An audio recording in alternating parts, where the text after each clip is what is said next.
it's Juan for Pedals and Effects, and welcome to 2014. We started the year off with some Overdrive Wars, and this is another round of it. And what we're going to do is we're going to start off with a Micro Amp by MXR, one knob. It's cool, it's simple, it just sounds really good as a boost. That's all it is.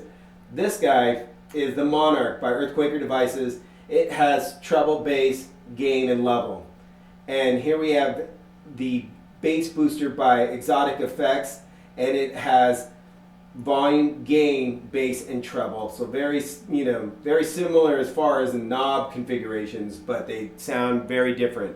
We have Microtubes B3K, and this guy, we're going to start off with the attack button off, and it has 3 settings for the grunt, which are raw, thin, and fat. We're going to start with raw, and it has a drive, a level, and a blend. We're going to turn the blend, we'll mess with it, but we're going to start off with just the pedal effect and no blend.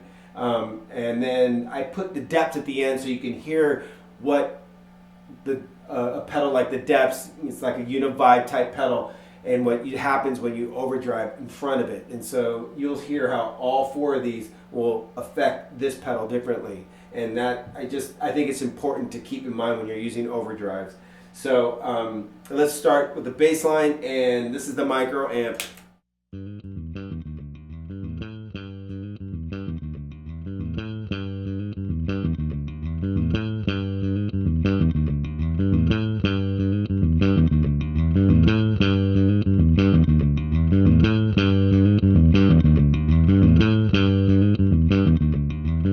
So that's with my fingers. And then I loop the bass line, and then here we have the Monarch, and we're going to see what that same bass line sounds like.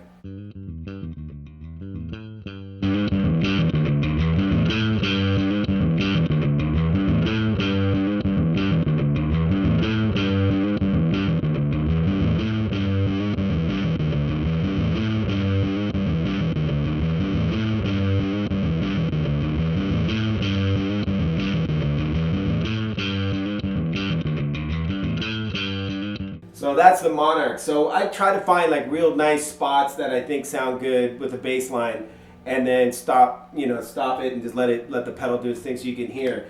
There's a lot of other, all bass lines are going to sound different with different settings, and so I have to get a happy medium here so you can hear what the pedal's potential is, but you're not really going to hear everything that it can do. There's just not enough time in a video to do that. But I thought that I hit a spot that sounds really good with this. And same with this, I think it was around there. I thought it sounded good. And then we're gonna start with the bass booster. I'm gonna crank the gain down a little, the volume, like they're both at 12 o'clock or close to it. And then a little bit of bass boost, like around 2 o'clock. And then the treble's gonna be around 3. Here we go.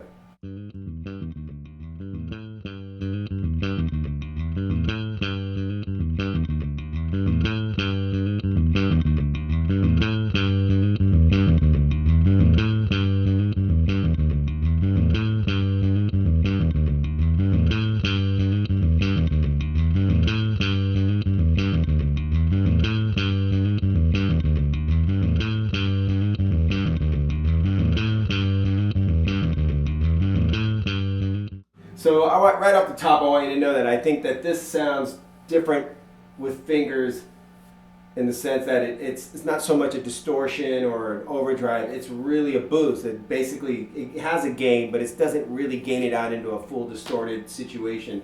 What it does is that it really enhances and boosts the low end. So you get some boost in the low end here, definitely in the high end, but here you get tons of low end. So if you're looking for something that has like grindy distortion or whatever, this may not be it, but with fingers and this, that low end really comes in. It makes your passive bass, which I'm playing, sound almost like an active electronic bass, and it gives it that kind of boost.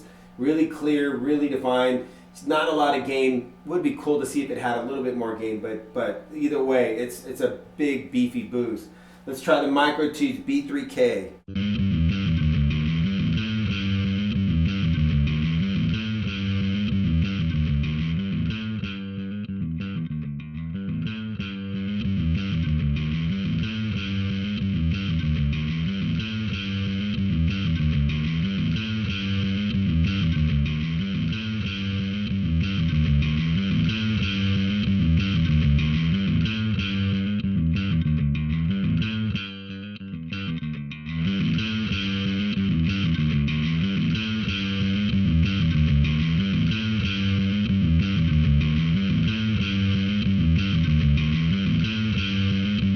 So what happened with this guy is that I had to drive all the way up, but really, like, to be able to hear the switches, I had to back off the drive a little, and then you could really hear the switches. When you gain it out with all the drive up, it's hard to hear the real subtleties of the attack switch and the raw to the fat. But once I turned it down, man, when it went to that thin, you really heard it thin out the signal. So what we're gonna do now is I'm gonna keep this bass line on. We're gonna go into the depths.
So there you heard like a pretty radical difference. These are very different pedals.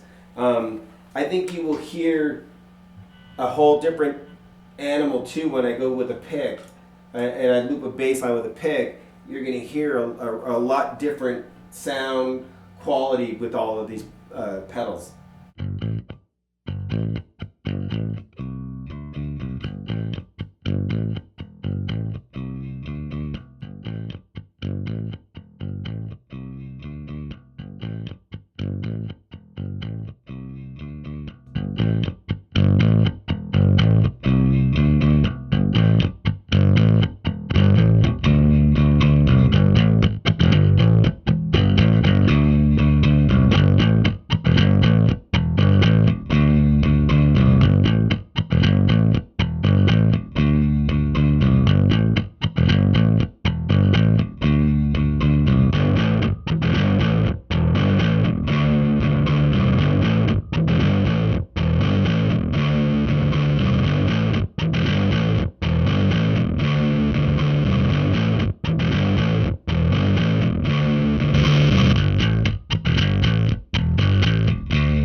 So as you can see, man, they all hit that depth differently. With the pick, it's another world. Each pedal sounded different. I think this sounds great with a pick. And I also think, I know that this sounds great before pedals, because on Bedlam and Goliath we use this on almost every bass track. It's like this into the CS2 Boss compressor into whatever else we use. And I know this sucker sounds great. This guy, I think it sounds great. I think it sounds great in front of pedals. And it sounded the best, I thought, in front of the depth. They happen to be made by the same company, Earthquaker Devices, but they really do complement each other well. This sounded, I thought, great with the fingers. And again, like if you have a passive bass and you're making it to, you want to make it sound a little active, I think this is a really good pedal to look into. And then here we have the Microtubes B3K. This drive is really, really heavy. I thought it sounds really cool. I like the switches for the boost on, for the attack on the boost, and then you want it on the fat switch. The raw switch sounds pretty good too. The thin one I'm not a fan of, but maybe people can get a sound out of it that they like. But I wish it had knobs, a little bit more tonal control than it does. But it did sound really good. But again, for finger tone, just straight bass finger tone, I thought this one had a pretty good sound for it. But pick this and this for sure. And this is kind of does its own thing. And I do think it's really good. I just not entirely for what I look for in an overdrive. All right, cool. Thanks.